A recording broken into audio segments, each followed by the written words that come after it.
Tadi pagi berdoa atau langsung buka handphone? Ketika mau keluar rumah, langsung sibuk sama kendaraan atau Anda memulai hari Anda dengan doa? Ketika mau bekerja, apakah Anda melibatkan Tuhan? Ketika mau mengambil keputusan-keputusan penting, apakah Anda membuka dulu dalam doa? Ketika nanti sudah pulang ke rumah, sampai ke rumah, berdoa enggak? Nanti mau tidur, berdoa enggak? Mau makan, berdoa enggak? Itu menjadi penting, saudara-saudaraku. Salam damai sejahtera saudara-saudaraku yang terkasih, pencinta firman Tuhan. Berjumpa kembali dengan Bible Learning with Father Joseph edisi ke-109 di tahun 2024 ini. Saudaraku, bagaimana kabar Anda hari ini? Oma, opa, semuanya baik-baik, sehat-sehat ya?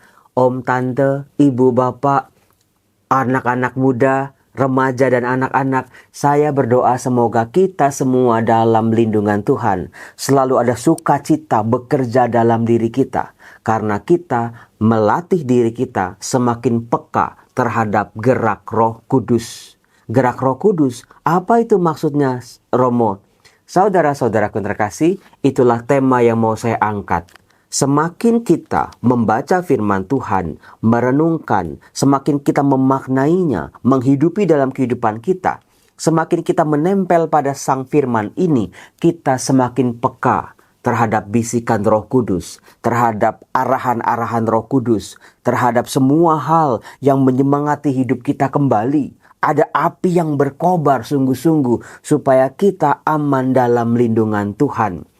Saya senang sekali di kolom komen banyak orang memberi kesaksian setelah dekat dengan firman Tuhan, matanya betul-betul terbuka, imannya betul-betul jadi hidup kembali. Setelah orang baca firman Tuhan, saudara-saudara, banyak doa-doa dikabulkan. Puji Tuhan, banyak sakit penyakit disembuhkan juga. Banyak peluang-peluang datang tiba-tiba yang diberikan Tuhan pada kita. Pintu-pintu terbuka. Karena apa? Karena kita sudah menempel pada sang hidup itu sendiri, pada kebaikan sejati. Maka semua yang baik akan datang kepada kita satu per satu. Percayalah akan hal itu. Saudara-saudara, tentang kepekaan terhadap gerak roh sebetulnya bisa dilatih saudara-saudara. Dari hal yang sangat dasar sampai hal nanti sangat mendalam. Misalnya saya latih buat Anda ya, coba. Pekalah terhadap intuisi diri Anda, terhadap bisikan suara hati Anda, terhadap keyakinan Anda. Itu bisa dilatih saudara-saudara. Misalnya, di depan saya ini ada 2 botol berisi air. Apakah Anda tahu yang satu itu air bisa diminum, yang satu itu air keran? Coba Anda pakai intuisi Anda, pakai keyakinan Anda, pakai suara hati Anda. Kira-kira botol sebelah kiri atau sebelah kanan yang bisa diminum. Kan kalau air keran nggak bisa diminum ya kalau di Indonesia. Tapi kalau air yang sudah dimasak, air yang sudah difilter bisa diminum. Yang mana? Botol di kiri saya atau kanan saya yang bisa diminum. Coba tulis di kolom komen. Tulis di kolom komen, pikir dulu, ikutin suara hati. Betul-betul gerak. Rasa keyakinan Anda di mana? Kiri atau kanan ya Romo? Oke, saya akan tunjukkan. Air yang bisa diminum adalah air yang di tangan. Ini dia. Ternyata yang ini yang bisa diminum. Siapa yang benar? Coba. Oke, saudara-saudaraku. Itu bisa dilatih kok. Dengan keyakinan, rasa percaya kita. Ini menjadi sangat penting. Maka iman itu berbicara juga soal keyakinan. Sejauh mana kita yakin. Semua yang kita yakini betul-betul akan membantu kita untuk menemukan kebenaran yang kita harapkan. Nah, saudara-saudaraku, dalam video kali ini saya akan melanjutkan gagasan atau tokoh yang sudah saya bahas dalam video-video saya sebelumnya. Tokoh ini luar biasa. Dia punya kepekaan terhadap gerak Roh Kudus. Dia betul-betul diarahkan. Dia betul-betul dibimbing oleh kuasa Roh Kudus ini. Tokoh itu sudah saya bahas kemarin. Tokoh yang gagal, tidak mengerti, tidak memahami bagaimana pesan gurunya. Sampai dia, puji Tuhan, setelah dia kebangkitan, dia diubah. Dia bisa menyembuhkan, dia bisa mewartakan Yesus yang bangkit. Tokoh itu namanya Filipus. Nah, di dalam bacaan pertama hari ini, itu dibacakan Kisah Para Rasul bab 8 ayat 26 sampai 40. Cukup panjang ya, dari ayat 26 sampai ayat 40. Tapi saya sudah bilang, semakin panjang sebuah kisah dalam kitab suci, semakin bagus. Karena apa? Kita bisa melihat itu, bagaimana kisahnya secara utuh, lengkap diceritakan. Nah, saudara-saudaraku, Filipus, bagaimana dia dituntun oleh gerak Roh Kudus? Filipus ini punya kepekaan terhadap suara Roh Kudus, gerak Roh Kudus, tuntunan Roh Kudus setelah dia bertransformasi, saudara-saudara. Setelah dia membersihkan hati dari segala hal-hal duniawi. Setelah dia mau mendedikasikan dirinya, berserah, membuka diri terhadap gerak Roh Kudus itu. Maka kalau kita masih kotor, masih jorok, masih suka yang begitu-begituan, sulit sekali buat kita untuk menerima bisikan Roh Kudus ini. Roh Maha Suci yang murni. Sementara diri kitanya kotor, masih suka ikut-ikutan yang enggak-enggak, masih suka menutup diri, hatinya keras, kepalanya keras, masih suka jahat sama orang. Maka saudara-saudara, latihlah tubuh kita. Tubuh kita kan bait Roh Kudus, saudara-saudara. Jangan pernah lupa itu. Seringkali kita kotori, bukan dengan hal-hal yang tanah atau lumpur, tetapi dengan pikiran jahat. Indra-indra kita ini diciptakan oleh Tuhan kan sebetulnya untuk sebuah kebaikan. Tapi bagaimana indra penglihatan, pendengaran, indra berbicara, lidah kita, hati kita, seringkali kita gunakan untuk apa? Hal-hal yang mengotori hidup kita sendiri. Maka kurang-kurangin. Jagalah tubuh kita. Karena tubuh kita adalah bait Roh Kudus. Terhadap makanan juga, terhadap keserakahan, hati, iri hati, pikiran jahat, niat-niat buruk, tindakan-tindakan yang merugikan orang lain. Hati-hati. Bersihkan diri kita hari demi hari, hari demi hari. Bukan cuma mandi, bukan cuma pakai shampoo, pakai sabun yang mahal-mahal. Tapi dengan kasih Tuhan yang kita tampilkan dalam kehidupan kita. Dengan begitu, kita semakin peka terhadap gerak Roh Kudus, tuntunan Roh Kudus itu. Nah, saudara-saudara, diceritakan Filipus waktu di Samaria, berkatalah seorang malaikat Tuhan kepadanya. Ini dia. Peka terhadap suara Roh Tuhan. Bangunlah, berangkatlah ke sebelah selatan, menyusuri jalan yang turun dari Yerusalem ke Gaza. Jalan itu jalan yang sunyi. Lalu berangkatlah Filipus. Saudara-saudara, orang yang peka terhadap bisikan Roh Kudus adalah orang yang taat, orang yang setia. Nggak nanya-nanya lagi, mau ngapain di sana? Kan jauh, mau naik apa? Saya lagi capek nih, dan lain sebagainya. Dia betul-betul pribadi yang taat. Disuruhnya ke situ, dia pergi ke situ. Adalah seorang Ethiopia, seorang Sida-Sida, pembesar dan kepala perbendaharaan Sri Kandake, Ratu Negeri Ethiopia, yang pergi ke Yerusalem untuk beribadah. Romo, kok lucu ya Romo? Orang Ethiopia kan adanya di Afrika ya. Kok bisa dia pergi ke Yerusalem untuk bersembayang? Saudara-saudara, inilah luar biasa sebuah bukti, sebuah fakta bagaimana ternyata iman akan Allahnya orang Israel juga tersebar-sebar. Bagaimana Allah yang penuh kasih, penuh kuasa, penuh kekuatan bagi umatnya ini menarik bangsa-bangsa lain untuk percaya, untuk ikut bahkan beribadah kepada Allahnya orang Israel yang kita baca dalam perjanjian lama. Salah satu contohnya adalah ini dia, orang Ethiopia. Dia hatinya terpikat pada kuasa-kuasa Allah, pada kabar-kabar tentang Allahnya orang Israel. Sekarang orang itu sedang dalam perjalanan pulang. Ia duduk dalam keretanya sambil membaca kitab Nabi Yesaya. Saudara-saudaraku yang terkasih, terpikat pada kuasa Allah, percaya pada Allah, akan seolah-olah menjadi balon yang kempes kalau tidak membaca firman Tuhan itu sendiri. Kalau kita tidak mengenal firman Tuhan itu sendiri, secara aktif kita belajar, kita mengolah firman Tuhan itu. Itu yang dilakukan oleh orang Ethiopia ini. Lalu kata Roh kepada Filipus, pergilah ke situ, dekatilah kereta itu. Lagi-lagi Roh menuntun Filipus berjumpa dengan orang Ethiopia ini, orang yang sudah percaya pada Allahnya orang Israel, bahkan sudah beribadah di Yerusalem. Filipus segera mendekat, taatnya luar biasa, dan mendengar sida-sida itu sedang membaca kitab Nabi Yesaya. Yang didengar Filipus bukan cuma dilihat, artinya orang Ethiopia itu senang membaca seperti saya ini menggunakan mulutnya firman Allah yang dia baca dari kitab Yesaya. Kata Filipus kepadanya, mengertikah Tuhan apa yang Tuhan baca itu? Saudara-saudara, inilah yang disebut dengan dialog iman.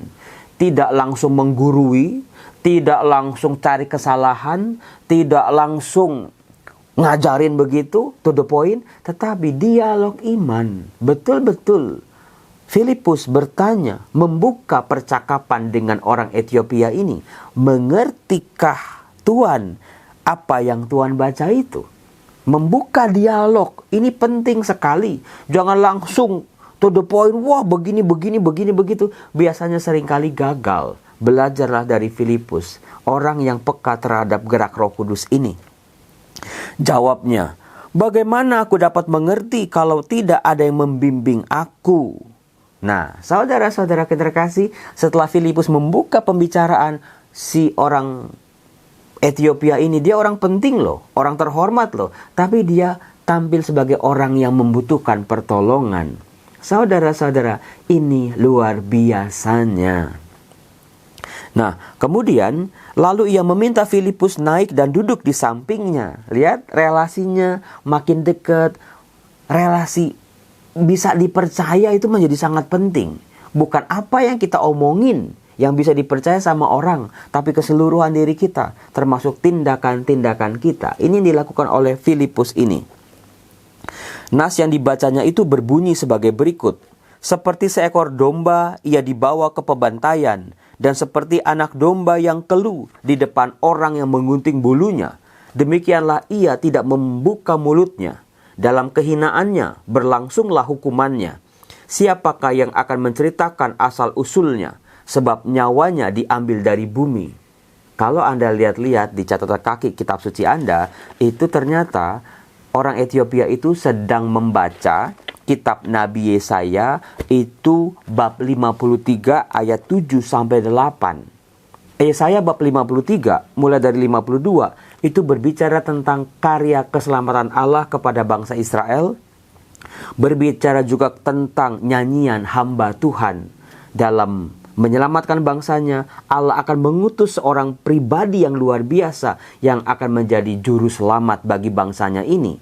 Tetapi ia akan menanggung banyak penderitaan, penolakan, bahkan nanti akan dibunuh. Nah, disitulah letak kebingungan dari orang Ethiopia ini. Dia berkata, tentang siapakah Nabi berbicara demikian? Tentang diri Nabi sendiri atau berbicara tentang orang lain? Lalu mulailah Filipus berbicara dan bertolak dari nas itu, ia memberitakan Injil Yesus kepadanya. Saudara-saudara, inilah yang dilakukan oleh gereja perdana. Karya-karya awal mula setelah Yesus yang bangkit, kemudian juga tentang kesembuhan. Yang ketiga adalah mencari betul-betul pemenuhan nubuat dari perjanjian lama dalam diri Yesus Kristus dengan karya, wafat, kebangkitannya, dan kenaikannya ke surga. Itulah yang dilakukan. Bagaimana ternyata iman akan Yesus Kristus bukan iman yang tiba-tiba, tapi betul-betul punya dasar dari karya Allah dalam perjanjian lama. Itulah luar biasanya saudara-saudara. Itulah metode penafsiran yang sering saya lakukan dalam video-video Bible Learning ini. Sama seperti orang Ethiopia ini, kita pun sering kali, Romo, makin baca kitab suci makin bingung Romo, makin gak ngerti Romo. Maka contohlah seperti Filipus, betul-betul hadir, betul-betul siapkan diri kita, bersihkan diri kita seutuhnya. Bukan cuma yang luaran saja, tapi dalam-dalamnya juga. peka terhadap gerak Roh Kudus, terhadap suara Tuhan. Dari kita bangun pagi misalnya, tadi pagi berdoa atau langsung buka handphone. Ketika mau keluar rumah, langsung sibuk sama kendaraan atau Anda memulai hari Anda dengan doa. Ketika mau bekerja, apakah Anda melibatkan Tuhan? Ketika mau mengambil keputusan-keputusan penting, apakah Anda membuka dulu dalam doa? Ketika nanti sudah pulang ke rumah, sampai ke rumah, berdoa enggak? Nanti mau tidur, berdoa enggak? Mau makan, berdoa enggak? Itu menjadi penting, saudara-saudaraku. Mengasah kita, sering-seringlah berbicara dalam doa kepada Tuhan. Itulah yang membuat kita peka terhadap suara Roh Kudus dan gerak roh ini. Nah, saudara-saudaraku yang terkasih, luar biasanya ternyata orang Ethiopia ini, dia begitu terpukau dengan pewartaannya Filipus, dengan penjelasannya Filipus, sampai dia minta dibaptis. Saudara-saudara yang terkasih, karya Tuhan yang luar biasa. Dikatakan, jika Tuhan percaya dengan segenap hati, boleh. Lalu jawab orang Ethiopia ini, aku percaya bahwa Yesus Kristus adalah anak Allah. Lalu dibaptislah orang Ethiopia itu. Setelah dibaptis, Filipus langsung ikut gerak roh lain. Dia hilang dari pandangan orang Ethiopia ini. Saudara-saudara yang terkasih, sepanjang malam ini, sepanjang hari, sepanjang pagi, apakah kita peka terhadap gerak Roh Kudus? Roh Kudus yang juga bekerja dalam diri orang-orang di sekitar kita, dalam peristiwa-peristiwa hidup kita. Pekalah terhadap gerak Roh Kudus ini. Kita akan dituntunnya menjadi seorang pemenang. Mengapa mengikuti gerak Roh Kudus menjadi sangat penting, saudara-saudara? Hal itu digarisbawahi oleh pewartaan dan pengajaran Tuhan Yesus yang kita baca dalam bacaan Injil hari ini, yaitu Yohanes bab 6 ayat 44 sampai 51. Dikatakan begini, di rumah ibadat di Kapernaum, Yesus berkata kepada orang banyak, tidak seorang pun dapat datang kepadaku kalau ia tidak ditarik oleh Bapa yang mengutus aku. Dan ia akan kubangkitkan pada akhir zaman. Nah, saudara-saudara, dari sini terbukalah mata semua orang bahwa kita boleh mengenal Kristus, kita mengenal ajarannya, kita mengenal kasihnya, kita peka terhadap tuntunan Roh Kudus. Wah, saya pikir Romo itu semua gara-gara inisiatif saya, kehebatan saya, bagaimana saya betul-betul waktu itu mau bertobat sungguh-sungguh sehingga hidup di jalan Tuhan. Ternyata Tuhan Yesus sendiri membongkar sebuah informasi, sebuah fakta yang luar biasa. Tidak ada seorang pun dapat datang kepadaku jikalau ia tidak ditarik oleh Bapa yang mengutus aku. Sebelum kita memutuskan untuk percaya pada Tuhan, sebelum kita bertobat, sebelum kita mendedikasikan hidup kita dalam karya dan pelayanan di gereja, sebelum kita bisa membalas kasih-Nya, saudara-saudara, membaca firman Tuhan, bahkan nemu channel Bible Learning misalnya, ternyata sudah ada karya Bapa yang mendahuluinya, jauh sebelum kita sadari, jauh sebelum kita ada. Kita adalah orang-orang terpanggil, orang-orang yang memang sudah dipersiapkan oleh Bapa. Itulah saudara-saudara level terakhir dari sebuah latihan dari kepekaan terhadap gerak Roh Kudus. Sadari, ternyata sebelum aku bisa membalas kasih Allah, sebelum semua keputusanku, kegiatanku kuarahkan pada Allah, sebelum aku membalas karya-karya Allah ini, kebaikan-kebaikan Allah dalam hidupku, ternyata semua sudah dipersiapkan oleh Allah.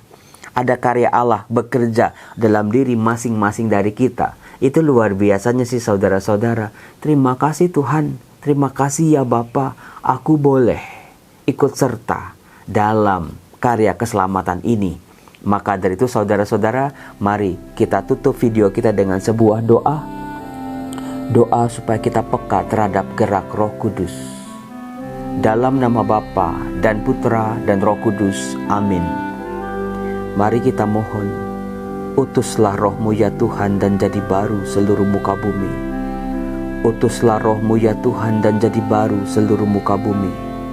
Utuslah Roh-Mu ya Tuhan dan jadi baru seluruh muka bumi. Kudus, kudus, kudus, kuduslah Tuhan Allah segala kuasa. Ya Bapa, dalam doa ini, izinkan kami semua anak-anak-Mu boleh bersentuhan dengan karya Roh Kudus-Mu. Kami boleh bersentuhan dengan kekudusan-Mu, membersihkan dan menjernihkan pikiran kami, membersihkan indera-indera kami, membersihkan dan mengarahkan hati dan perasaan kami. Bersihkan kaki dan tangan kami ya Bapa, dari hal-hal yang kotor yang menyakiti hati-Mu, yang selama ini merintangi hidup kami untuk dekat padamu.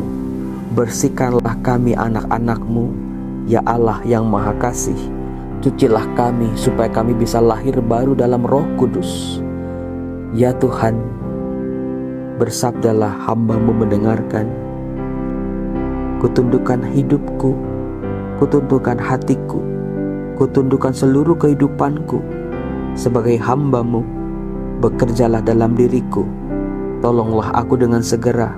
Sudilah Engkau ada di pihakku saat aku harus berhadapan dengan masalah-masalah yang besar dalam kehidupanku, dengan orang-orang jahat yang sering kali mau menyakiti hatiku. Bapa yang kudus, turunlah Roh Kudus-Mu atas diriku. Jagalah aku sepanjang hari ini. Berkat Tuhan boleh turun atas diri kita semua, dalam nama Bapa dan Putera dan Roh Kudus. Amin. Salam damai sejahtera. Tuhan Yesus memberkati. Bye-bye.